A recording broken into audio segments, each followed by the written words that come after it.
أعوذ بالله من الشيطان الرجيم. بسم الله الرحمن الرحيم.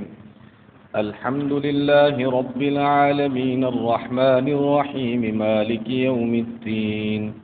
إياك نعبد وإياك نستعين.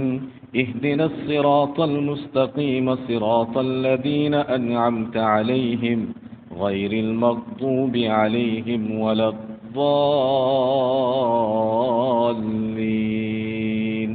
آمین. محترم سامعین، رمضان المبارک کی یہ ہماری 8ویں نشست ہے. بات چل رہی تھی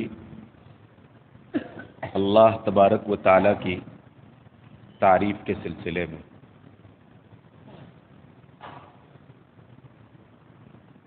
ایک بندہ اللہ کی تعریف تو کرنا چاہتا ہے اور اس کے گن گانا چاہتا ہے، اور وہ تعریف کے لیے اپنے پاس جو بھی بہتر سے بہتر کلمات اور شبد ہو سکتے ہیں اس کا استعمال کرتا ہے، لیکن اللہ کی تعریف کا جو حق ادا ہونا چاہیے وہ اپنی زبان سے نہیں کر پاتا ہے.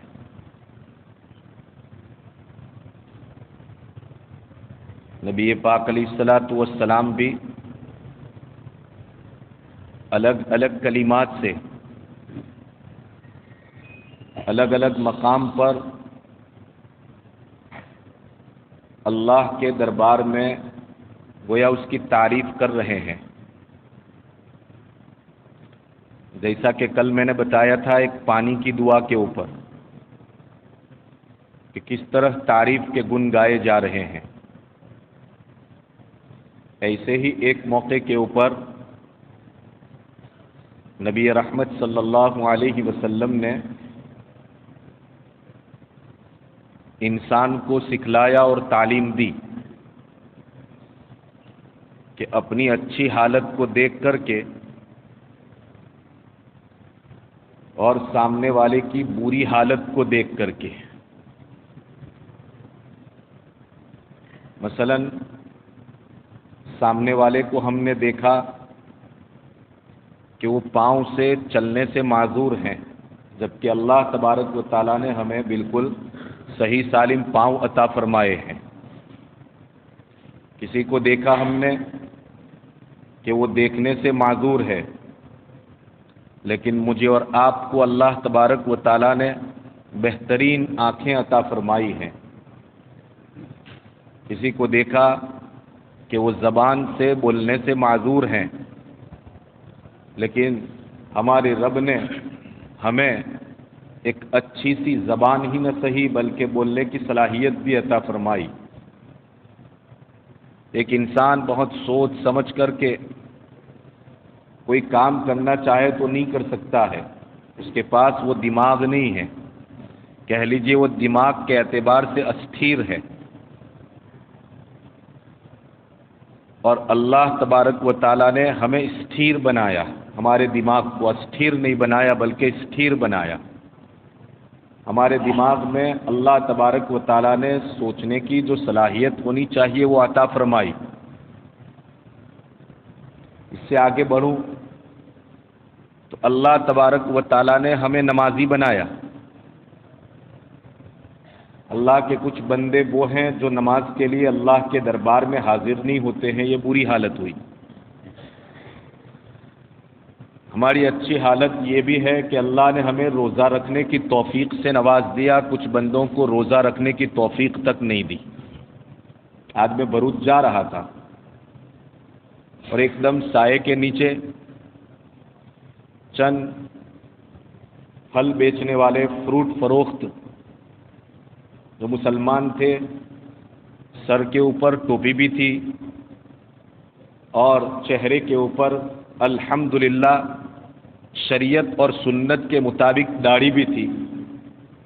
میں کسی دوسرے کام سے رکشہ میں، اپنے گاؤں ہی کی رکشہ تھی، سائڈ پہ کر کے بیٹھا ہوا تھا. ہم نے دیکھا کہ ان چند فروٹ والوں میں سے 2 فروٹ والے ایک چھوٹی سی کیبن کے پاس پہنچ رہے ہیں. میں جگہ کی تعین نہیں کر رہا ہوں تاکہ غیبت نہ ہو جاوے. آئے اور دکان کے پیچھے گئے اور دکان کے اندر سے, وہ کیبن کے اندر سے ایک دم ٹھنڈا پانی کا بوتل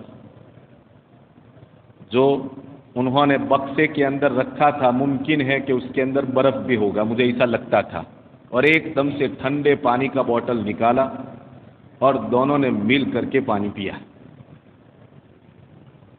ایک جانب میں اللہ کا رزق کمانے کے لیے بیٹھے ہیں اور وہاں سایہ بھی ہے, کوئی اتنی بھیجا ماری بھی ان کو کرنی نہیں ہے.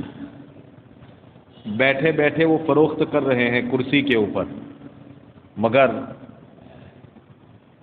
اللہ کا اتنا عظیم فریضہ جو رب تبارک و تعالیٰ نے حضرت انسان پر لازم اور فرض فرمایا ہے, اللہ کا رزق حاصل کرنے کے لیے بیٹھے ہوئے ہیں, مگر اللہ کا فریضہ ادا کرنے کا ذرہ برابر بھی دھیان اور توجہ نہیں ہے. ایک ہماری حالت ہے کہ اللہ تبارک و تعالیٰ نے ہمیں اور آپ کو روزے کی توفیق سے مالا مال فرمایا, تو ایک وہ حالت بھی ہے کہ تمام تر طاقتیں ہونے کے باوجود بھی, کوئی رکاوٹ اور مانع نہ ہونے کے باوجود بھی وہ روزہ نہیں رکھ پا رہے ہیں, جبکہ انہیں معلوم ہے کہ روزہ رکھنا یہ شریعت میں فرض ہے. ایک حالت تو یہ ہے. ایسے کئی حالتیں ہیں کہ ہم کچھ اچھی پوزیشن میں ہوتے ہیں تو دوسرے اس سے خراب پوزیشن کے اندر ہوا کرتے ہیں. عین اس موقع کے اوپر نبی پاک علیہ الصلاۃ والسلام نے ایک زبردست دعا سکھلائی ہے کہ اپنی اچھی حالت کو دیکھ کر حضرت انسان تجھے اترانے کی کوئی ضرورت نہیں ہے. تجھے اگر کچھ توفیق سے اللہ تبارک و تعالیٰ نے نوازا ہے اور دوسرے کو توفیق نہیں دی ہے تو اس پر گھمنڈ کرنے کی ضرورت نہیں ہے, اس پر اللہ کا شکر ادا کرنے کی ضرورت ہے اور اللہ کی تعریف بجا لانے کی ضرورت ہے. چنانچہ نبی پاک علیہ الصلاۃ والسلام نے اس موقع پر یہ دعا سکھلائی. میرے پیر, میرے شیخ اور میرے مرشد حضرت مولانا قمر الزما صاحب دامت قیودہم بار بار اس دعا کی جب کبھی بھی بات آ جایا کرتی ہے تو یہ تلقین فرماتے ہیں کہ کسی اپاہج کو دیکھ کر, کسی لولے لنگڑے کو دیکھ کر, کسی کانے کو دیکھ کر, کسی اندھے کو دیکھ کر تو ہم یہ دعا پڑھتے ہی پڑھتے ہیں, لیکن کسی انسان کو دیکھیں کہ وہ گمراہی کے دلدل کے اندر پھنسا ہوا ہے اور رب تبارک و تعالیٰ نے ہمیں ہدایت کی دولت سے نوازا ہے یا ہدایت سے قریب کر دیا ہے, تو ضرور اور اوشیہ اس دعا کو پڑھو جو نبی پاک علیہ الصلاۃ والسلام نے مجھے اور آپ کو سکھلائی ہے. وہ دعا کیا ہے؟ الحمدللہ الذی عافانی مما ابتلاک بہ. تمام تعریفیں اس اللہ کے لیے ہیں, تمام کمالات اس اللہ کے لیے ہیں. لائق تعریف اور لائق ستائش وہ اللہ ہے. الذی عافانی, کہ جس نے مجھے عافیت بخشی اس مصیبت سے جس مصیبت میں تو گرفتار ہے. کیا یہ کم بات ہے؟ ہدایت پر آ جانا یہ ایک نعمت ہے, اور ہدایت سے دور ہو جانا, گمراہی میں مبتلا ہو جانا, یہ ایک بہت بڑی دنیاوی اعتبار سے بھی مصیبت ہے اور آخرت کے اعتبار سے بھی مصیبت ہے. اپنی اچھی حالت کو دیکھ کر کے یوں پڑھا کرو کہ الحمدللہ الذی عافانی مما ابتلاک بہ. تمام تعریفیں اس اللہ کے لیے ہیں جس نے مجھے عافیت بخشی, جس نے مجھے اچھائی میں رکھا, جس نے مجھے صحیح سالم بنایا, جس نے مجھے کانا نہیں بنایا, جس نے مجھے اندھا نہیں بنایا, جس نے مجھے گونگا نہیں بنایا, جس نے مجھے لولا اور لنجا نہیں بنایا. ہر اعتبار سے اللہ تبارک و تعالیٰ نے مجھے صحیح سالم اور تندرست بنایا ہے, ورنہ اے انسان تیری حالت تو ایسی ہے کہ میں تجھے دیکھ رہا ہوں کہ یا تو لولا ہے یا لنجا ہے یا تو کانا ہے یا تو بولنے کی صلاحیت بھی نہیں رکھتا ہے, یا مجھے اللہ تبارک و تعالیٰ نے تو ایسی ہدایت عطا فرما رکھی ہے اور ہدایت عطا فرما کر کے میرے رب نے مجھے عافیت والی زندگی عطا فرمائی. مما ابتلاک بہ، جب کہ تو گمراہی کی مصیبت کے اندر گرفتار ہے۔ الحمدللہ الذی عافانی مما ابتلاک بہ وفضلنی علی کثیر ممن خلق تفضیلا، وفضلنی علی کثیر ممن خلق۔ اللہ تبارک و تعالیٰ کی بے شمار مخلوق پائی جا رہی ہے، اللہ تبارک و تعالیٰ کی بہت ساری مخلوق پائی جا رہی ہے، ان تمام مخلوق میں سے اے میرے رب تو نے مجھے یہ فضیلت عطا فرمائی ہے، تو نے مجھے اتنی بڑی فضیلت عطا فرمائی ہے کہ سب سے بڑی چیز کہ اللہ نے مجھے اور آپ کو ہدایت کی دولت سے مالا مال فرمایا ہے۔ الحمدللہ الذی عافانی مما ابتلاک بہ وفضلنی علی کثیر ممن خلق تفضیلا۔ اپنی اچھی حالت اور کسی کی بری حالت کو دیکھو تو زبان کے اوپر ہمیشہ یہ کلمات جاری رکھو۔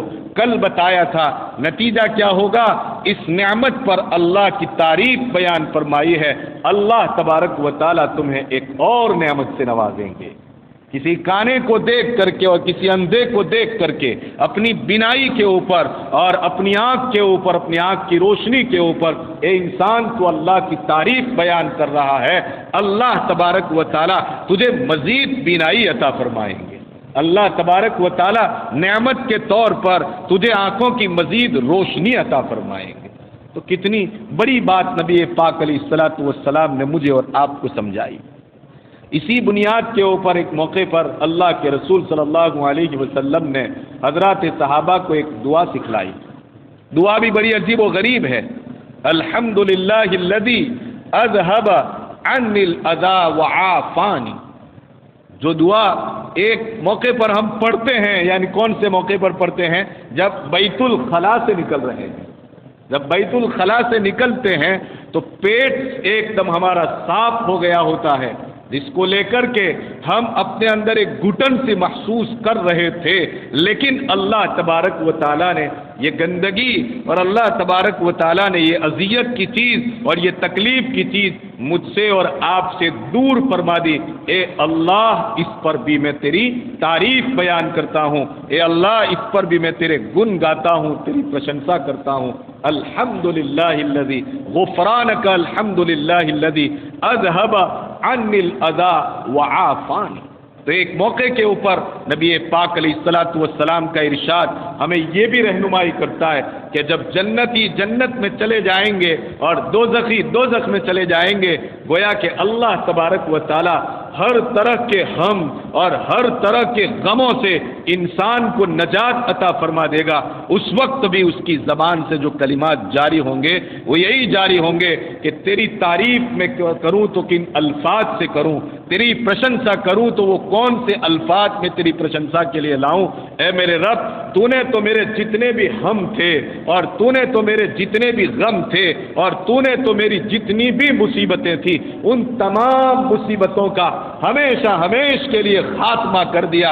اب جنت میں چلے جانے کے بعد کسی طرح کا کوئی غم نہیں ہوگا اور کسی طرح کی کوئی تکلیف کا مجھے سامنا نہیں کرنا پڑے گا۔ دنیا کے اندر تو ایک دوست معمولی سی شکایت کی بنیاد کے اوپر ناراض ہو جایا کرتا تھا، اس کی ٹھیس اتنی پہنچتی تھی کہ اس کی بنیاد کے اوپر راتوں کی نیند میری حرام ہو جایا کرتی تھی اور دن کو میں پریشان ہو جایا کرتا تھا۔ میری بیوی سامنے موجود، میری اولاد سامنے موجود، میرے ماں باپ سامنے موجود، مگر میرا وہ دوست مجھ سے ایک معمولی بات کے اوپر ناراض ہو گیا تو میرا چین ختم ہو گیا تھا، میرا یہ سکون ختم ہو گیا تھا، میرے چین اور میرا سکون بے سکونی اور بے اطمینانی کے اندر تبدیل ہو گیا تھا اور میری راحت ختم ہو چکی تھی، میرا عیش ختم ہو چکا تھا۔ اے میرے پروردگار، تو نے تو کیسی عظیم زندگی عطا فرما دی، تو نے تو کیسی عیش و عشرت والی زندگی عطا فرمائی، تو نے کیسی راحت والی زندگی عطا فرمائی کہ اب اس جنت میں آ جانے کے بعد کوئی بھی تکلیف کا کوئی سوال ہی پیدا نہیں ہوتا ہے، کوئی غم کا کوئی سوال پیدا نہیں ہوتا ہے، اور کسی طرح کی حسرت، کسی طرح کی ندامت، کسی طرح کا پچھتاوا اور کسی قسم کی کسی سے کوئی پریشانی اب اس جنت کے اندر مجھے کبھی بھی لاحق ہونے والی نہیں ہے۔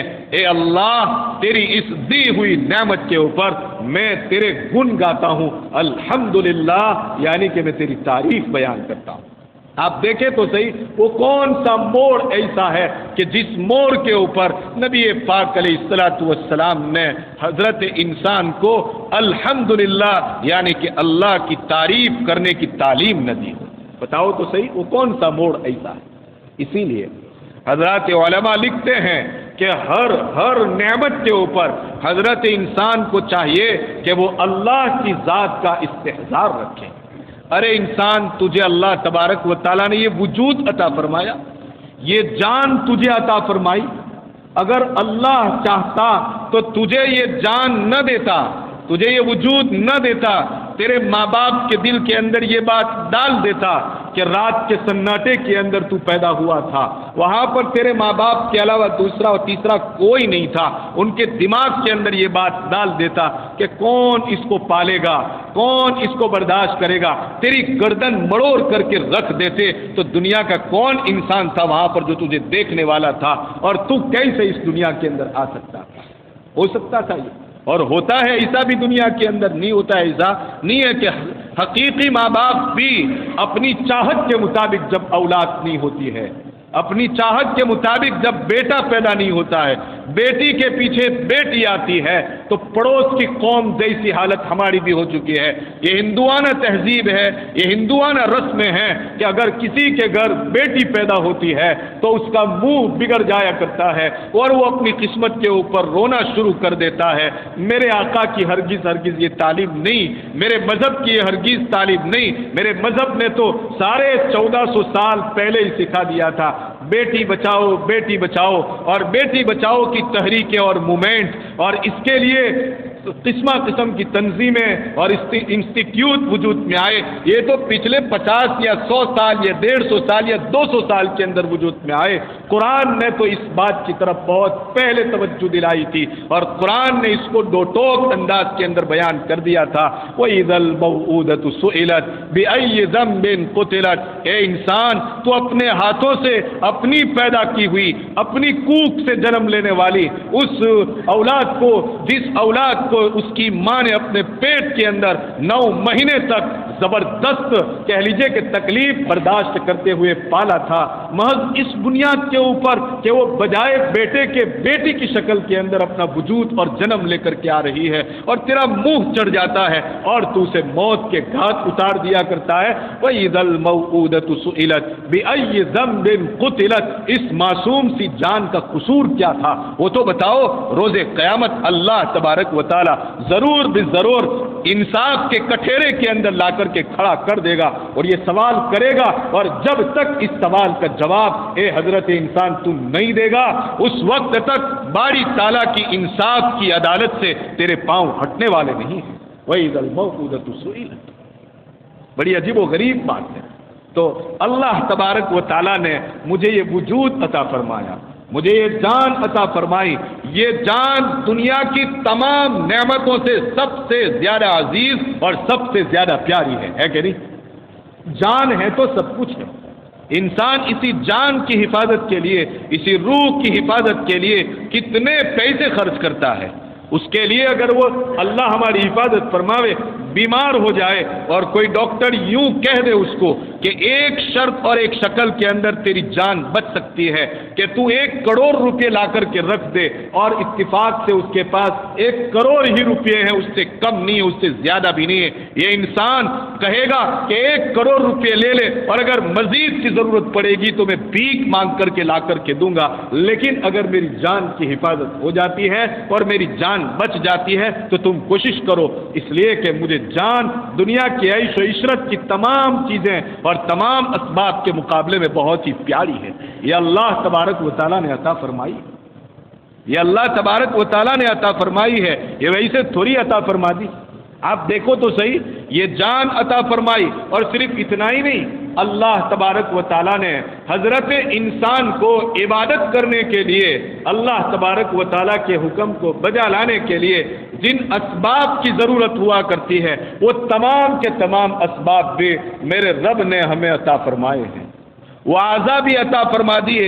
رب کے سامنے جھکنے کے لیے ان گھٹنوں کی ضرورت پڑتی ہے، میرے رب نے یہ گھٹنے بھی مجھے اور آپ کو عطا فرمائے۔ ذرا پوچھے ان لوگوں سے اس گھٹنوں کی نعمت کے بارے میں کہ جو رب کے سامنے جھکنا چاہتے ہیں مگر درد کی بنیاد کے اوپر اپنے گھٹنوں کو ٹیک نہیں سکتے ہیں، یہ نعمت کتنی عظیم ہے، کتنی عظیم ہے۔ ان سے پوچھئے جن سے اس نعمت کو اللہ نے کسی مصلحت اور اللہ نے کسی حکمت کی بنیاد کے اوپر چھین لی ہے۔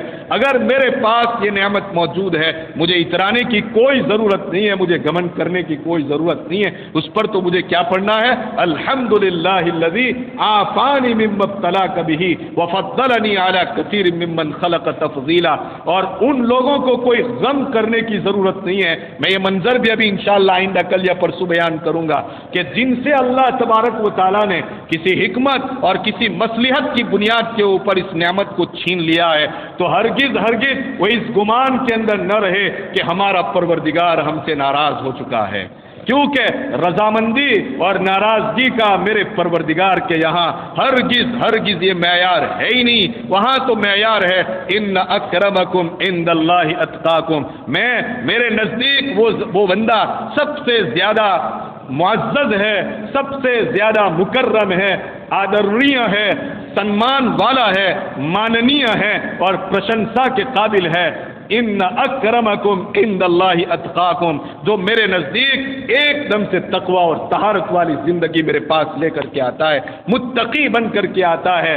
تندرست ہونا الگ چیز ہے اور بیمار ہو جانا یہ الگ چیز ہے۔ کسی کی تندرستی کو اور کسی کی بیماری کو اللہ کے یہاں وہ محبوب ہے یا اللہ کے یہاں وہ مبغوض ہے، اس کا معیار نہ بنایا جائے، اس لیے کہ بہت سے نیک بندوں کو بھی ہم نے دیکھا ہے کہ آخری مرحلے کے اوپر بستر کے اوپر پڑے ہوئے ہیں، ایڑیاں رگڑ رہے ہیں، مگر اس کے باوجود بھی اللہ کے یہاں وہ مقبول بندے نظر آئے۔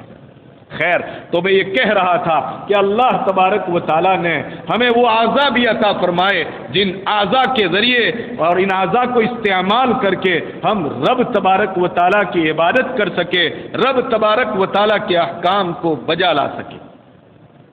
اللہ تبارک و تعالیٰ اگر تھوڑی دیر کے لیے کسی حضرت انسان کے پیٹ سے نکلنے والی، اس کے پیٹ سے نکلنے والی فاسد چیزوں کو، جس کو ہم ٹوائلٹ اور بیت الخلا سے یاد کرتے ہیں، تھوڑی دیر کے لیے روک لیتا ہے، مجھے بتائیے کہ اگر وہ روک دیا جاتا ہے اور قبض کا وہ شکار ہو جاتا ہے تو اس کی زندگی ایک دم سے کیا ہو جاتی ہے؟ دوبر ہو جاتی ہے، بہت تکلیف میں مبتلا ہو جاتا ہے، بہت پریشان ہو جاتا ہے، بے چین ہو جاتا ہے، اور کسی بھی طرح سے اس حال یعنی کہ اپنا پاخانہ جاری کرنے کے لیے ڈاکٹروں کے پاس جا کر کے اس کا علاج اور معالجہ کرتا ہے۔ میرے دوست اور بزرگ بتاؤ، اللہ تبارک و تعالیٰ نے آسانی کے ساتھ مجھے اور آپ کو یہ نعمت عطا فرمائی ہے، یہ کتنی عظیم نعمت اس نے عطا فرمائی ہے۔ ارے میری جان تو مجھے عطا فرمائی، اعضاء بھی مجھے عطا فرمائے، اور ساتھ ساتھ میں میرے پروردگار نے وہ لاکھوں رگیں عطا فرمائی جو ہمارے جسم کے اندر رب تبارک و تعالیٰ نے اپنی شان قدرت سے پیدا فرما رکھی ہے۔ کوئی سائنٹسٹ آج تک اس طرح کی رگیں بنانے کی کوشش کرے تو نہیں کر پایا ہے جس طرح سے اللہ تبارک و تعالیٰ نے بنا کر کے رکھی ہے۔ اس کے اندر ہمارے پورے کے پورے سسٹم کو، جس کو ہمارا جسمانی نظام کہا جاتا ہے، اللہ تبارک و تعالیٰ نے اس کے ساتھ جوڑ کر کے رکھا ہے۔ یہ بال جو ہمارے جسم کے اوپر نظر آ رہے ہیں، یہ ہمارے سر کے اوپر بال نظر آتے ہیں، یہ ہماری داڑھی اور مونچھوں کے اوپر بال نظر آتے ہیں، اسی طرح ہمارے جسم کے اوپر، ہاتھ کے اوپر، ہماری پنڈلیوں کے اوپر اور ہمارے الگ الگ اعضاء کے اوپر یہ بال نظر آتے ہیں۔ کہنے کو تو میرے بزرگوں یہ بال ہے، لیکن سائنس بھی اس بات کو تسلیم کر رہا ہے اور وہ مانتا ہے کہ انہی بالوں کے ساتھ ساتھ اللہ تبارک و تعالیٰ نے انتہائی باریک سوراخ بنا کر کے رکھے ہیں، جس میں انسانی کے اندر بخارات پیدا ہوتے ہیں، اسٹیم پیدا ہوتی ہے انسانی جسم کے اندر، ان بخارات کو نکلنے کا راستہ ہونا چاہیے۔ وہ فاسد چیزیں جس میں انسانی کے اندر جمع ہوتی ہے، ایک راستہ تو ٹوائلٹ والا ہے، اور دوسرا راستہ جو ہر وقت اللہ تبارک و تعالیٰ نے کھول کر کے رکھا ہے وہ یہ کہ انسان کے بالوں کے ساتھ رب تبارک و تعالیٰ نے جو سوراخ بنا کر کے رکھے ہیں، وہاں سے یہ اسٹیم نکل جایا کرتی ہے، پسینہ وہاں سے نکل جایا کرتا ہے، اور انسان کے اندرونی یعنی اس کی باڈی کا جو سسٹم خراب ہو سکتا تھا، اللہ تبارک و تعالیٰ نے اپنے اس قدرتی نظام کے ذریعے اس کے خراب ہونے والے سسٹم کو خرابی سے بچا لیا۔ یہ میرے پروردگار کی نعمت نہیں تو اور کیا نعمت ہے؟ آپ دیکھیں تو صحیح، یہ رگیں جو بلڈ سرکولیشن کے لیے رب تبارک و تعالیٰ نے بنا کر کے رکھی ہے، اللہ میری اور آپ کی حفاظت فرماوے، ہماری اولاد کی حفاظت فرماوے، ہمارے دوست احباب کی اللہ تبارک و تعالیٰ حفاظت فرماوے۔ صرف ایک رگ جس کو کہا جاتا ہے، جو انسان کے اصل دماغ، جو مرکز دماغ کہا جاتا ہے، جو بیچ والا دماغ کہا جاتا ہے، وہاں تک پہنچتی ہے، اور اس کا کام ہی یہ ہے کہ وہ دل یعنی کہ قلب کے پاس سے خون لیتا ہے، قلب اور پھیپھڑے اس خون کا پمپنگ کرتے ہیں، اور وہاں سے وہ سپلائی ہوتا ہے، اور سپلائی ہو کر کے اس رگ کے ذریعے انسان کے دماغ تک وہ خون پہنچتا ہے۔ جب تک یہ خون یعنی کہ بلڈ سرکولیشن ہوتا رہتا ہے اور وہاں تک یہ خون سپلائی ہوتا رہتا ہے، اس وقت تک انسان کا دماغ ٹھیک سے کام کرتا رہتا ہے، وہ چل رہا ہے، پھر رہا ہے، اپنی باڈی اور اپنے جسم کے اندر کسی طرح کی وہ تکلیف کو محسوس نہیں کرتا ہے۔ لیکن ایک لمحے کے لیے ڈاکٹر لوگوں کا یہ کہنا ہے کہ اگر ایک سیکنڈ کے لیے بھی بلڈ سرکولیشن وہاں پر بند ہو جاتا ہے تو فوراً انسان چکر کھا کر کے نیچے گر پڑتا ہے، اور اگر یہ دورانیہ ایک سیکنڈ سے کچھ بڑھ جاتا ہے، 1-2 منٹ تک کے لیے ہو جاتا ہے، اللہ میری اور آپ کی حفاظت فرماوے، انسان چکر کھا کر صرف نیچے نہیں گرتا ہے بلکہ اس کے ہوش و حواس اڑ جایا کرتے، اسے پتہ تک نہیں رہتا ہے کہ میں اس وقت کہاں ہوں۔ اللہ میری اور آپ کی پھر دوبارہ کہتا ہوں حفاظت فرماوے اور بار بار حفاظت فرماوے۔ وہ انسان آج کل کی ڈاکٹری زبان کے اندر کہا جاتا ہے کہ اس کو برین ہیمریج ہو گیا ہے، گویا اس کا برین ڈیڈ ہو چکا ہے۔ یہ میرے پروردگار کی کتنی عظیم نعمت ہے کہ وہ بلڈ کو وہاں پر پہنچا رہا ہے، تب ہم زندہ چل رہے ہیں، ورنہ ہم ایک مردے اور ایک لاش کی طرح جو ہے چارپائی کے اوپر پڑے رہتے ہیں۔ اگر وقت پر علاج ہو جائے اور رب تبارک و تعالیٰ نے اس کے لیے شفا مقدر کر رکھی ہو تو شفا مل جایا کرتی ہے، ورنہ انسان اسی مرض کے اندر اس دنیا کو خیر بات کہہ دیتا ہے۔ کسی سے بات چیت کرنا، اپنی زبان کے اوپر کلمہ جاری کرنا، یا پھر یہ کہ اپنی اولاد کو کوئی وصیت کرنا، کوئی نصیحت کرنا چاہے تو کر بھی نہیں سکتا ہے، اور کس حالت میں اپنی اولاد کو وہ چھوڑ کر کے جا رہا ہے وہ معلوم کیے بغیر ہی اس دنیا سے رخصت ہو جاتا ہے۔ مجھے اور آپ کو اللہ تبارک و تعالیٰ نے اتنی عظیم نعمت عطا فرمائی ہے۔ آپ دیکھیں یہ ہمارے قلب کے ساتھ، ہمارے دل کے ساتھ، جس کو ہم ہارٹ کہتے ہیں، اس کے ساتھ اللہ تبارک و تعالیٰ نے کتنی عجیب و غریب رگیں جوڑ کر کے رکھی ہے۔ آج کا میڈیکل سائنس اس بات کو تسلیم کر رہا ہے، اور ہم میں سے بہت سارے لوگوں نے جو کسی دردی اور مریض کو ملنے کے لیے گئے ہوں گے یا کسی ڈاکٹر کے ساتھ ان کے لیے بات چیت کی ہوگی تو ڈاکٹروں نے بھی اس بات کو مانا اور یہ بات سمجھانے کی کوشش کی ہے کہ اللہ تبارک و تعالیٰ انسانی جسم کو صحت مند رکھنے کے لیے جہاں قلب کو خون پہنچانے کے لیے 2 یا 3 جو رگیں اللہ تبارک و تعالیٰ نے قدرتی اور نیچرلی طور پر انسان کی باڈی کے اندر رکھی ہے، وہ تو اپنا کام کر ہی رہی ہے، کرتی رہتی ہے، لیکن ایکسٹرا اللہ تبارک و تعالیٰ نے اور بھی کچھ رگیں وہاں پر رکھی ہے۔ جب یہ پہلے سے قدرتی طور پر اور بچپن کے ساتھ بلڈ سرکولیشن والی رگیں بند ہو جاتی ہے، کٹ آف ہو جاتی ہے، تو قدرتی طور پر وہ رگیں خود بخود وہاں پر جاری ہو جاتی ہے، اور پھر یہ انسان دوبارہ اپنی لئی کے اندر آ جاتا ہے، اور جس طرح سے وہ بھلا چنگا اور صحت مند انسان تھا اس طرح سے وہ زندگی گزارنا شروع کر دیتا ہے۔ کبھی کسی کو بائی پاس کی ضرورت پڑے تو پڑ جاتی ہے، اور پھر انہی رگوں کا یا کہیں اور سے اٹھا کر کے ڈاکٹر لوگ اس کا استعمال کرتے ہیں۔ یہ میرے رب کی انسانی جسم میں بنائی ہوئی رگوں ہی سے تو ہو رہا ہے، اور کس چیز سے یہ چیز ہو رہی ہے؟ آپ دیکھیں مجھے اور آپ کو اللہ تبارک و تعالیٰ نے دو دو گردے عطا فرما رکھے ہیں. میں آپ کہیں گے کہ یہ مولوی نے یہ کیا شروع کر دیا؟ یہ قرآن نے مجھے آپ کو دعوت دی ہے کہ وفی انفسکم افلا تبصرون. اے انسان، تیرے رب کی ایک ایک نشانی کو اگر تو جاننا چاہتا ہے تو دنیا کی دوسری چیزوں کی طرف تو بعد میں نظر کرے گا. وفی انفسکم، خود تیری ذات کے اندر میں نے بے شمار میں نے نشانیاں رکھی ہے، بے شمار میں نے میری نعمتوں کو رکھا ہے. ذرا تو اپنے اندر، اپنی ذات کے اندر ایک مرتبہ غور و فکر کرے گا تو اس نتیجے کے اوپر جو ضرور پہنچے گا کہ میرا رب واقعی میں قابل تعریف ہے. میرے رب ہی کی تعریف ہو سکتی ہے اور کسی کی تعریف نہیں ہو سکتی ہے. مجھے اور آپ کو یہ دو کڈنیاں عطا فرمائی، جس کو ہم گردے کہتے ہیں. ڈاکٹر لوگ یہ کہتے ہیں کہ بیک وقت کبھی بھی دو کڈنیوں سے کام نہیں لیا جاتا ہے. عام طور پر انسان کی ایک ہی کڈنی جو ہے ورکنگ سسٹم کے اندر ہوا کرتی ہے. جب ایک کڈنی کے اوپر کوئی بوجھ پڑتا ہے اور پھر اس کا ورکنگ سسٹم جو ہے کمزور پڑ جاتا ہے، تب جا کر کے جو ایکسٹرا اللہ تبارک و تعالیٰ نے ایک گردہ اور ایک کڈنی اور رکھی ہے، خود بخود وہ اپنا کام کرنا شروع کر دیتی ہے. اس لیے بہت سارے میڈیکل سائنس نے ایکس رے لیے ہیں اور کئی سٹی اسکین کرنے کے بعد اس نتیجے کے اوپر پہنچے کہ بہت سے انسان، یعنی کہ کچھ انسان ایسے بھی نظر آئے ہیں کہ جو فزیکلی طور پر، نیچرلی طور پر اور کہہ لیجئے کہ پیدائشی طور پر رب تبارک و تعالیٰ نے صرف اور صرف انہیں ایک ہی کڈنی کے ساتھ پیدا کیا ہے. ان کے جسم کے اندر قدرتی طور پر دوسری کڈنی موجود ہی نہیں ہے. اور دیکھا اور انہوں نے اس بات کو تسلیم کیا اور اس ریسرچ کو لوگوں کے سامنے جو ہے شائع اور نشر بھی کیا اور کہا کہ ایک کڈنی پر ہونے کے باوجود بھی وہ دوڑ رہے ہیں، چل رہے ہیں، اسپورٹس مین کا کام کر رہے ہیں اور ذرہ برابر بھی ان کو کسی طرح کی کوئی تکلیف نہیں ہوتی. یہ دلیل ہے اس بات کی کہ اللہ تبارک و تعالیٰ نے ایک کڈنی کے اوپر انسان کو پیدا فرمایا اور دوسری کڈنی اس کے ساتھ ایک ایکسٹرا ورکنگ کڈنی کے طور پر اس کو عطا فرمائی. بتائیے میرے پروردگار کی جب اتنی زبردست کاریگری ہو تو کیا وہ قابل تعریف ہے کہ نہیں ہے؟ کیا اس کے گن گائے جائیں کہ نہ گن گائے جائیں؟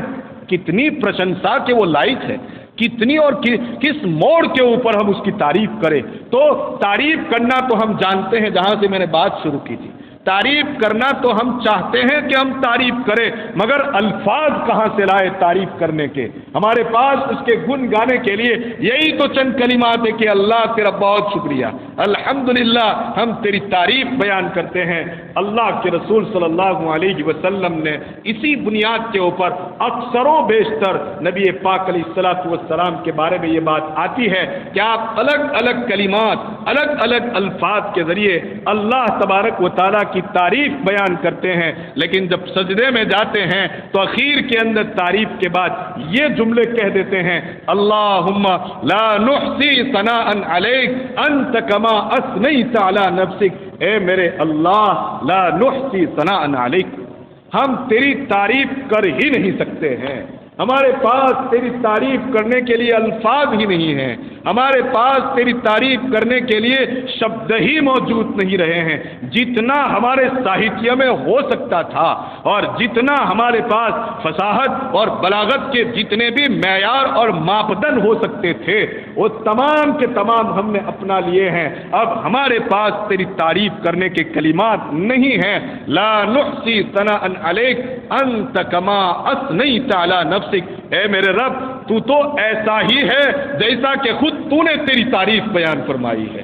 تو ہی تیری تعریف کر سکتا ہے. ہم کون ہے کہ تیری تعریف کر سکے؟ پھر بھی ہم تیری تعریف کے اندر رطب اللسان رہنا چاہتے ہیں، اپنی زبانوں کو تر رکھنا چاہتے ہیں، اپنی زبان کو ہر وقت تیری تعریف میں لگائے رکھنا چاہتے ہیں، ورنہ ہمارے پاس وہ الفاظ نہیں ہیں، ہم نہیں لا سکتے ہیں. اس لیے نبی پاک علیہ الصلوۃ والسلام نے سجدے کے عالم کے اندر گویا آخری درجے میں جا کر کے کہ اللہ، یہ تیرے سامنے عاجزی کا اظہار کرنے کے لیے لیے ایک آخری ہمارے پاس شکل ہے، وہ شکل یہ ہے کہ تیرے سامنے جبین کو ٹیک رہے ہیں، تیرے سامنے اپنی پیشانی کو ٹیک رہے ہیں، اپنی ذلتی اپنی عاجزی کا اظہار کر رہے ہیں، اور اسی شکل کے اندر یہ جملے کہہ کر کے بات کو گویا ختم کر رہے ہیں، یہ اللہ لا نحصی ثناء علیک، ہم تیری تعریف نہیں کر سکتے ہیں، نہیں کر سکتے ہیں، انت کما اثنیت علی نفسک، تو ایسا ہی ہے جیسا کہ تو نے خود تیری تعریف بیان فرمائی ہے۔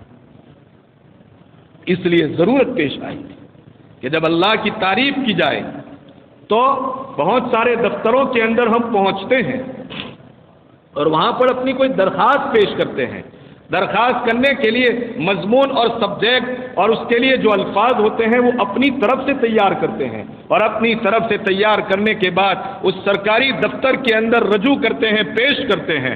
ممکن ہے کہ ہماری طرف سے جو کلمات لکھے گئے ہیں اور ہماری طرف سے جو الفاظ لکھے گئے ہیں آفیسر کو پسند نہیں آئے۔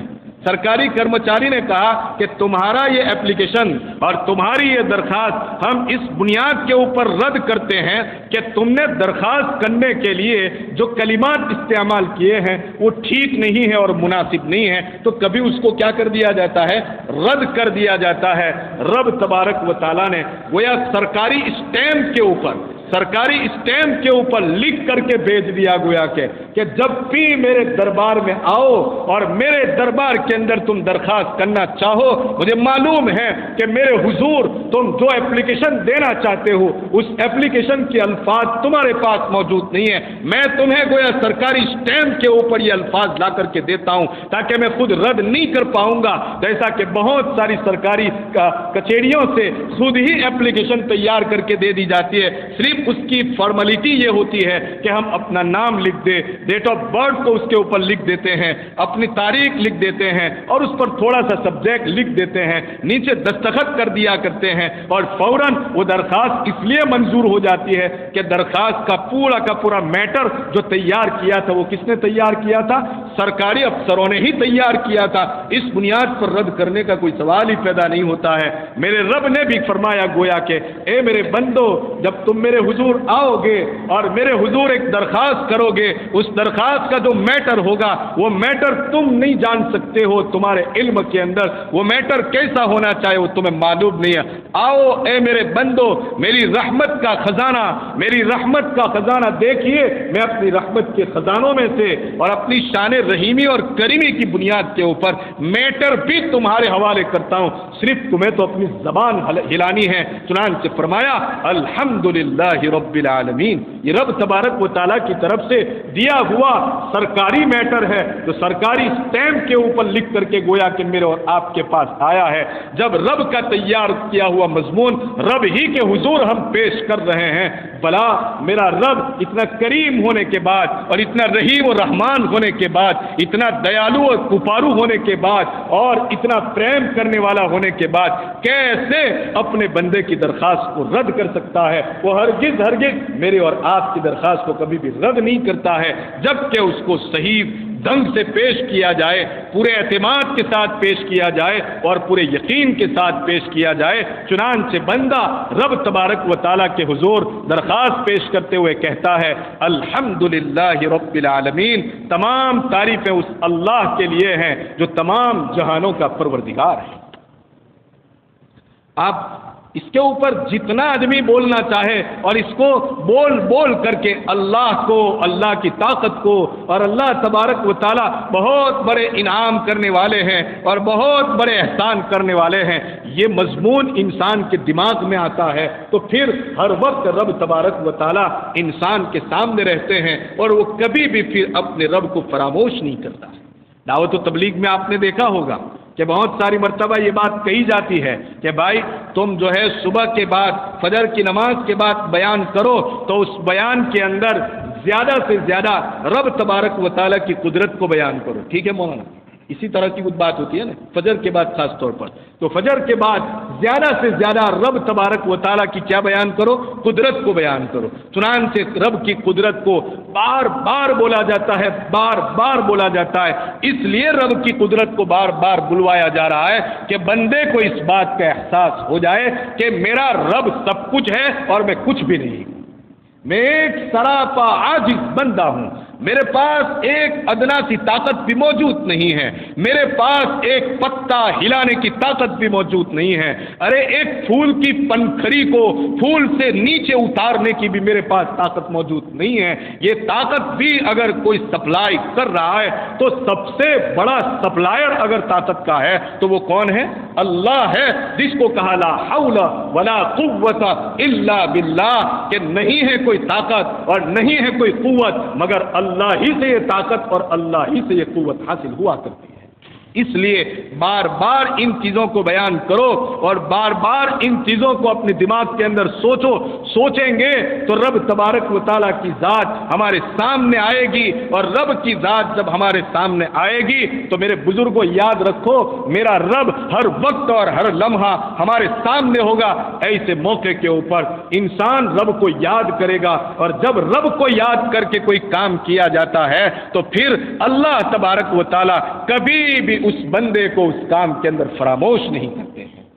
کیسے فراموش کریں گے؟ یہ میرا بندہ کہ کھانا کھاتا ہے تو مجھے یاد کرتا ہے، کھانے سے فارغ ہو جاتا ہے تو مجھے یاد کرتا ہے، بستر پر جانے سے پہلے اسے ٹوائلٹ اور بیت الخلاء کی ضرورت پڑتی ہے، جاتے ہوئے مجھے یاد کرتا ہے، باہر نکل کر مجھے وہ یاد کر رہا ہے، ارے بستر پر پہنچ رہا ہے، بستر پر جاتے ہوئے مجھے یاد کر رہا ہے، بستر سے اٹھ رہا ہے مجھے یاد کر رہا ہے، اپنے گھر سے نکل کر اپنی ملازمت پر جا رہا ہے، بسم اللہ توکلت علی اللہ لا حول ولا قوت الا باللہ پڑھ کر کے اپنے گھر کو نکل رہا ہے، کسان کھیت کے اندر جاتا ہے، بسم اللہ پڑھ کر کے بیج بوتا ہے، بسم اللہ پڑھ کر کے پانی کی سینچائی، کھیتوں کی سینچائی کرتا ہے۔ ہر موڑ کے اوپر میرا یہ بندہ مجھے یاد رکھتا ہے، آج اس کی مصیبت کی گھڑی آ چکی ہے، آج اس کی پریشانی کی گھڑی آ چکی ہے، آج وہ تکلیف کے اندر مبتلا ہے، فوراً میرا رب اپنے اس بندے کی مدد اور نصرت کے لیے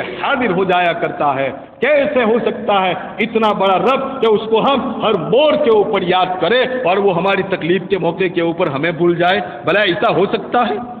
دنیا کا انسان جلدی سے اپنے محسن کو نہیں بھولتا ہے تو یہ تو میرا رب ہے، کیسے ہم کو وہ بھول سکتا ہے؟ کسی بھی موڑ کے اوپر مجھے اور آپ کو بھولنے کے لیے تیار نہیں بھولتا ہے۔ بات دراصل یہ ہے کہ من کان للہ کان اللہ لہ، ایک 100 کی ایک بات کہہ لیجئے اس کو کہ من کان للہ کان اللہ لہ، ایک مرتبہ جو انسان اللہ کا ہو جاتا ہے تو اللہ اس کا ہو جاتا ہے۔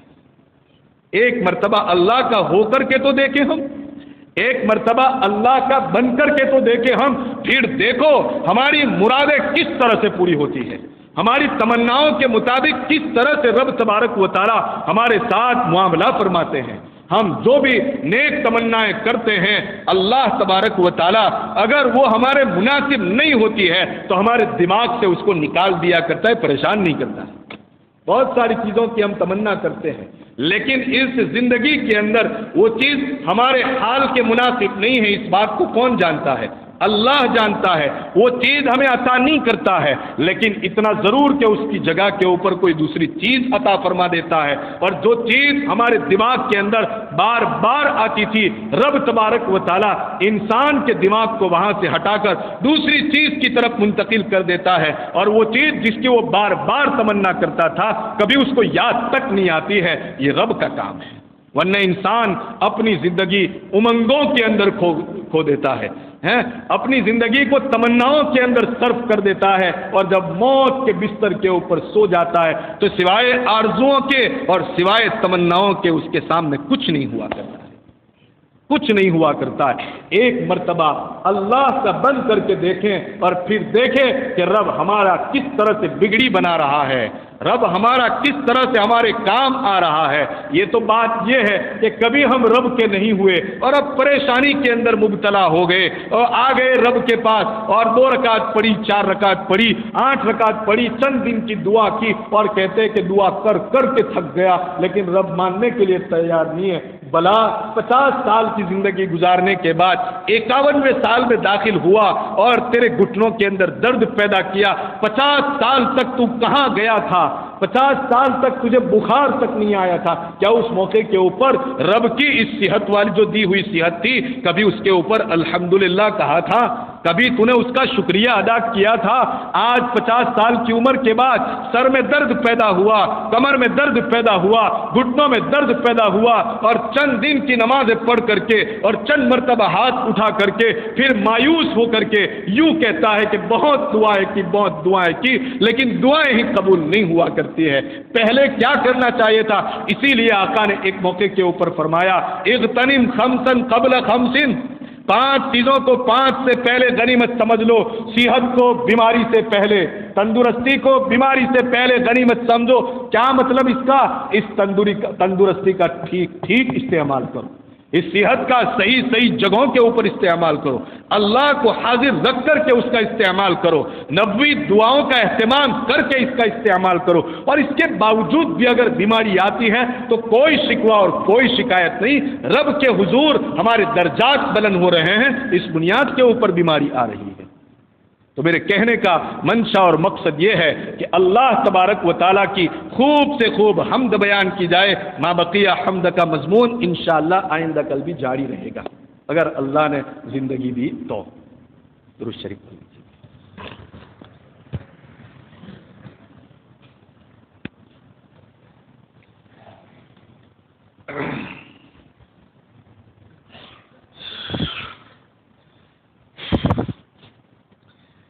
سبحان اللہ والحمد للہ ولا الہ الا اللہ واللہ اکبر ولا حول ولا قوة الا باللہ العلی العظیم۔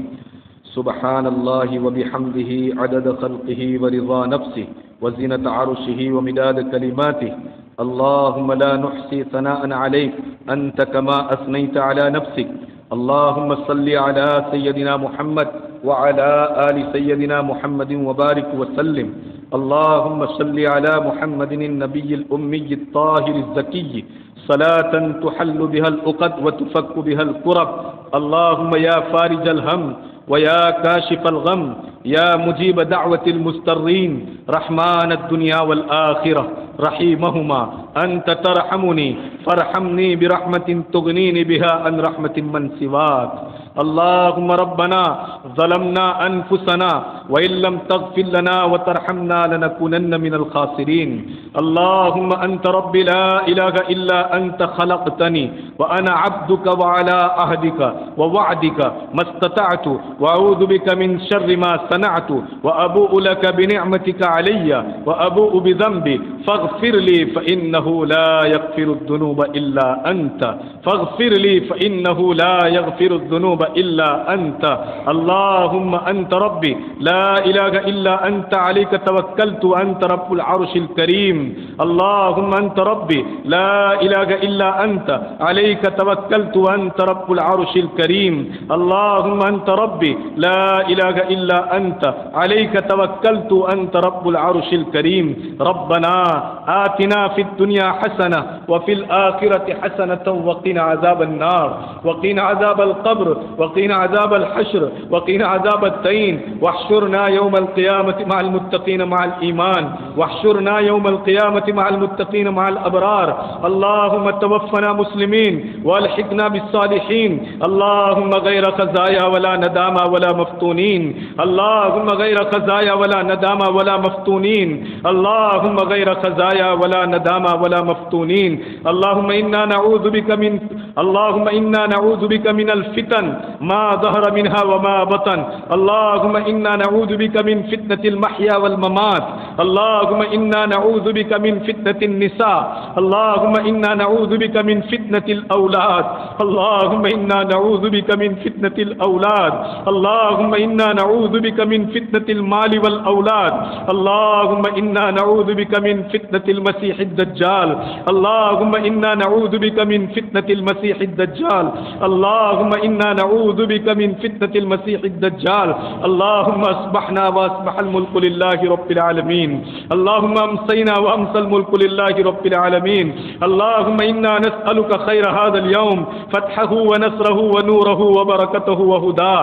اللهم إنا نعوذ بك من شر ما فيه وشر ما بعده۔ اللهم إنا نسألك خير هذا اليوم، اللهم إنا نسألك خير هذه الليلة، فتحها ونصرها ونورها وبركتها وهداها۔ اللهم إنا نعوذ بك من شرها وشر ما فيها۔ اللهم اللهم استر عوراتنا وآمن روعاتنا، اللهم استر عوراتنا وآمن روعاتنا، اللهم استر عوراتنا وآمن روعاتنا، اللهم اكرمنا ولا تهنا، اللهم اكرمنا ولا تهنا، اللهم اكرمنا ولا تهنا، اللهم اكرمنا ولا تهنا، اللهم انصر الاسلام والمسلمين، اللهم انصر الجهاد والمجاهدين، اللهم عليك باليهود الغاصبين، اللهم عليك باليهود الغاصبين، اللهم عليك باليهود الغاصبين، اللهم اهدنا فيمن هديت، وعافنا فيمن عافيت، وتولنا فيمن توليت، وبارك لنا فيما أعطيت، وقنا شر ما قضيت، فإنك تقضي ولا يقضى عليك، فإنه لا يضل من واليت ولا يعز من عاديت، تباركت ربنا وتعاليت، تباركت ربنا وتعاليت، تباركت ربنا وتعاليت. اللهم إنك عفو كريم تحب العفو فاعف عنا يا كريم، اللهم إنك عفو كريم تحب العفو فاعف عنا يا كريم. اللهم اغفر لنا ذنوبنا ووسع لنا في دورنا، وبارك لنا في أرزاقنا، وبارك لنا في أرزاقنا، وبارك لنا في أرزاقنا. اللهم إنا نسألك علما نافعا وعملا صالحا ورزقا واسعا ورزقا حلالا طيبا وشفاء كاملا مستمرا من كل داء، وشفاء كاملا مستمرا من كل داء، وشفاء كاملا مستمرا من كل داء، لي ولنا ولجميع المسلمين، لي ولنا ولجميع المسلمين. اللهم علمنا الكتاب والحكمة، اللهم علمنا الكتاب والحكمة، اللهم علمنا الكتاب والحكمة. اللهم رب زدنا علما، اللهم ربنا زدنا علما، اللهم ربنا زدنا علما، اللهم ربنا زدنا عزا وشرفا، اللهم ربنا زدنا عزا وشرفا. اللهم نقنا من الخطايا كما ينقى الثوب الأبيض من الدنس، اللهم باعد بين خطايانا، اللهم باعد بيننا وبين خطايانا كما باعدت بين المشرق والمغرب، كما باعدت بين المشرق والمغرب. اللهم إنا نعوذ بك من إبليس وجنوده، اللهم إنا نعوذ بك من إبليس وجنوده، اللهم إنا نعوذ بك من إبليس وهمزه ونفثه. اللهم انصرنا، اللهم انصرنا، اللهم انصرنا، اللهم اغفر لنا، اللهم اغفر لنا وارحمنا، اللهم اهدنا واهد بنا، اللهم اهدنا واهد بنا، اللهم اهدنا واهد بنا. اے اللہ ہمیں معاف فرما دے، زندگی کی بدعمالیوں سے درگزر فرما دے. اے اللہ تمام چھوٹے بڑے گناہوں سے سچی پکی توبہ کرتے ہیں، اے اللہ ہماری توبہ کو قبول فرما لے، اے اللہ ہماری توبہ کو قبول فرما لے. اے اللہ جھوٹ سے ہماری حفاظت فرما، غیبت سے ہماری حفاظت فرما، بہتان سے ہماری حفاظت فرما، الزامات سے ہماری حفاظت فرما. اے اللہ جب تک زندہ رکھے، اے اللہ ہر طرح کے شر سے ہماری حفاظت فرما، اے اللہ ہر طرح کے فتنے سے ہماری حفاظت فرما، ہر طرح کے فتنے سے ہماری حفاظت فرما. اے اللہ اپنی اولاد کے فتنے سے حفاظت فرما، اپنی اے اللہ ازواج کے فتنے سے ہماری حفاظت فرما. اے اللہ مال کے فتنوں سے ہماری حفاظت فرما، اے اللہ جن و انس کے فتنوں سے ہماری حفاظت فرما. اے اللہ مسیح دجال کے فتنے سے ہماری حفاظت فرما، اے اللہ عورتوں کے فتنے سے ہماری حفاظت فرما، ہر قسم کے چھوٹے بڑے فتنوں سے ہماری حفاظت فرما، ہر قسم کے شر سے ہماری حفاظت فرما. اے اللہ شر اور فتنوں سے حفاظت فرما، اسباب شر اور اسباب فتنوں سے بھی ہماری حفاظت فرما. اے اللہ ہر طرح سے ہمیں اپنی حفاظت میں لے لے، ہر طرح سے اپنی حفاظت میں لے لے. اے اللہ ہر طرح سے اپنی حفاظت میں لے لے. اے اللہ ہمارے مرحومین کی بال بال مغفرت فرما، اے اللہ ان کے درجات کو بلند فرما. اے اللہ ان کی زندگیوں میں جو کچھ بھی انہوں نے کار خیر کیے ہیں، اے اللہ ان کے تمام کار خیر کو قبول فرما کر اے اللہ ان کی بخشش کا ذریعہ بنا دے، ان کے درجات کے بلند ہونے کا ذریعہ بنا دے. اے اللہ ہمیں بھی تو ایک مرتبہ تیرے پاس آنا ہے، اے اللہ ہمیں بھی تو منو من مٹی کے نیچے دفنایا جائے گا. اے ربا، اے ربا، اے ربا دنیا کا اندھیرا ہوگا، قبر کا اندھیرا ہوگا، اے اللہ اعمال کا اندھیرا ہوگا. اے اللہ وہ حال کس طرح کا ہوگا ہم نہیں جانتے ہیں. اللہ ہمیں بھی وہاں پہنچنے سے پہلے وہاں کی تیاری کرنے کی توفیق نصیب فرما. اے اللہ روزانہ ہم موت کی خبریں سنتے ہیں مگر اس کے باوجود بھی اے اللہ ہمیں عبرت نہیں ملتی. اے اللہ کتنی قساوتیں قلبی کے ہم شکار ہو چکے ہیں. اے اللہ ہمارا دل کتنا سخت ہو چکا ہے. اے اللہ اس دل کو نرم فرما دے. اے اللہ اس دل کو گندگیوں سے صاف کر دے، اے اللہ اس دل کو اے اللہ ناپاکیوں سے پاک اور صاف فرما دے۔ یقیناً گناہ کی کثرت کی بنیاد کے اوپر دل سیاہ ہو جاتا ہے، تیرے نبی نے فرمایا ہے اللہ پہلے ایک نقطہ بنتا ہے پھر وہ دھبا بن جاتا ہے اور پھر تو گناہ کثرت سے کرتے کرتے اے اللہ وہ اتنا پاپی بن جاتا ہے کہ اللہ سیاہ در سیاہ ایک دم سے کالا ہو جاتا ہے۔ اے اللہ بہت گناہ کر کر کے دل کالا ہو چکا ہے، اے اللہ اس کالے دل کے اندر اتنی سختی آ چکی ہے کہ حق قبول کرنے کے لیے تیار نہیں ہے، اے اللہ حق قبول کرنے کے لیے تیار نہیں ہے۔ اے اللہ ان تمام گناہوں سے معافی چاہتے ہیں، ہمیں معاف فرما دے، ان گناہوں کی نحوست سے اللہ ہمیں ہماری حفاظت فرما لے۔ اے اللہ ان گناہوں کی نحوست سے ہم معافی چاہتے ہیں، ہمیں معاف فرما دے اللہ، ہمیں معاف فرما دے اللہ، اے اللہ ہمیں معاف فرما دے، ہمارے بیماروں کو شفائے کاملہ نصیب فرما، بیماروں کو شفائے کاملہ عاجلہ مستمرہ دائمہ نصیب فرما۔ اے اللہ ہمارے مقروضین کے قرضوں کی ادائیگی کی گیپ سے شکلیں اور صورتیں پیدا فرما۔ اے اللہ پریشان حالوں کی پریشانیاں دور فرما۔ اے اللہ تکلیف میں مبتلا کی اللہ تکلیفیں دور فرما۔ اے اللہ ہمارے بہت سارے جوانوں کو اے اللہ بے قصور قید و بند کے اندر اے اللہ ڈال رکھا ہے۔ اے اللہ بہت سے ایسے جوان ہیں کہ جن کی سہاگن اے اللہ ابھی تو ان کے گھر کے اوپر پہنچی تھی اور ابھی ہفتہ نہیں گزرا تھا کہ اللہ حکومت کے درندوں نے ان پر درندگی کرتے ہوئے اے اللہ سلاخوں کے پیچھے دھکیل دیا ہے۔ اے اللہ وہ جوان اے اللہ وہ سہاگنیں اے اللہ انتظار کر کر کے تھک چکی ہے اے اللہ ان کی رہائی کی غیب سے شکلیں اور صورتیں پیدا فرما۔ اے اللہ ہمارے جوانوں کی رہائی سے رہائی کی شکلیں اور صورتیں پیدا فرما۔ اے اللہ حکومت کے جتنے بھی غلط ہے اللہ ارادے ہوں اے ربا تو جانتا ہے اور تو تدبیر کرنے والا ہے، تو بہترین مکر کرنے والا ہے، تو بہترین تدبیر کرنے والا ہے۔ اے اللہ تیری تدبیر اور تیرے مکر کے مقابلے میں پوری دنیا بھی اگر تدبیر و مکر پر اتر جائے تو اللہ تیری تدبیر و مکر کا مقابلہ نہیں کر سکتی ہے۔ اے ربا ان کے خلاف میں ہم تیری تدبیر کی پناہ لیتے ہیں۔ اے اللہ ان کے دھوکوں کے خلاف میں ان کے فتنوں کے مقابلے میں اے اللہ تیری طاقت کی پناہ لیتے ہیں۔ اے اللہ ہمیں پناہ نصیب فرما دے، ہمیں پناہ نصیب فرما دے۔ حاضرین مجلس کی اللہ جو نیک تمنائیں ہیں اے اللہ ہر ایک کی نیک تمنائیں پوری فرما۔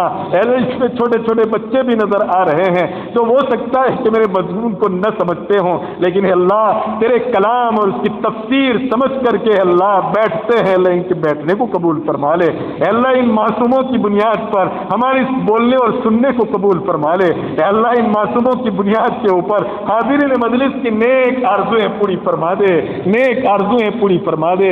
اللہ ہم نہیں جانتے ہیں اس مجلس کے اندر تیرا وہ بندہ بھی ہوگا کہ جو تیرے نزدیک اپنی جگہ بنا لیا ہوگا، اے اللہ جس نے تیرا تقرب حاصل کر لیا ہوگا، تو نے اس کو اپنا محبوب بنا لیا ہوگا۔ اے اللہ اس نیک بندے کے صدقے میں ہمیں بھی اپنا محبوب بنا لے، ہمیں بھی اپنا محبوب بنا لے، ہمیں بھی اپنا محبوب بنا لے۔ اے اللہ اس نیک بندے کے صدقے کے اندر ہماری دعاؤں کو قبول فرما لے، ہماری دعاؤں کو قبول فرما لے۔ اے اللہ بے اولاد کو اولاد نصیب فرما، اولاد نرینہ کے متمنی کو اولاد نرینہ نصیب فرما۔ اے اللہ جو صاحب اولاد ہیں ان کی اولاد کو ان کا مطیع و فرما بردار بنا دے۔ اے اللہ تیرا مطیع و فرما بردار بنا دے۔ اے اللہ ہر طرح سے ان کے ماں باپ کو کے لیے اے اللہ اپنی اولاد کو آنکھوں کی ٹھنڈک بنا دے، عالم کے لیے آنکھوں کی ٹھنڈک بنا دے۔ اے اللہ جوان مرد اور جوان عورتیں، جوان بیٹیاں جو گھروں کے اوپر مناسب جوڑے کے لیے آس لگائے ہوئے بیٹھی ہوئی ہیں، اے اللہ ان کے حال پر رحم فرماتے ہوئے انہیں نیک صورت اور نیک سیرت جوڑے مقدر فرما دے۔ اے اللہ جن گھروں میں جھگڑوں کی آگ لگی ہوئی ہے اے اللہ ان جھگڑوں کو ختم فرما دے۔ اے اللہ ان اسباب کو ختم فرما دے جن سے یہ جھگڑے پیدا ہوا کرتے ہیں۔ اے اللہ نمازوں کا ماحول عام فرما دے، اے اللہ روزوں کا ماحول بنا دے۔ اے اللہ میری بستی میں اے اللہ ایک ایک جوان اور ایک ایک بچے کو پابندی کے ساتھ اے اللہ نماز اور تراویح پڑھنے والا بنا دے۔ اے اللہ تیرا مسجد والا بنا دے، مسجد کے ماحول والا بنا دے۔ اے اللہ اسلام کا علم بردار بنا دے۔ اے اللہ تیرے نبی کی سنت کا علم بردار بنا دے۔ اے اللہ ہم میں سے ہر ایک کو ہدایت کی دولت عطا فرما۔ اے اللہ ہدایت کی دولت عطا فرما۔ ربنا لا تزغ قلوبنا بعد إذ هديتنا وهب لنا من لدنك رحمة إنك أنت الوهاب. جو مانگا عطا فرما, مانگنے سے رہ گئے وہ بھی عطا فرما, اپنی شان عطا فرما, جناب نبی کریم صلی اللہ علیہ وسلم کے صدقے میں عطا فرما. انبیاء, اولیاء, شہداء, صدیقین, صالحین تیرے نیک بندے اور ان کے نیک اعمال کے صدقے میں عطا فرما. سب سے بڑی چیز اپنا فضل عطا فرما. اللهم إنا نسألك من خير ما سألك به نبيك وحبيبك محمد صلى الله عليه وسلم, ونعوذ بك من شر ما استعاذك منه نبيك وحبيبك محمد صلى الله عليه وسلم. أنت المستعان وعليك البلاغ ولا حول ولا قوة إلا بالله العلي العظيم. سبحان ربك رب العزة عما يصفون وسلام على المرسلين والحمد لله رب العالمين برحمتك يا أرحم الراحمين.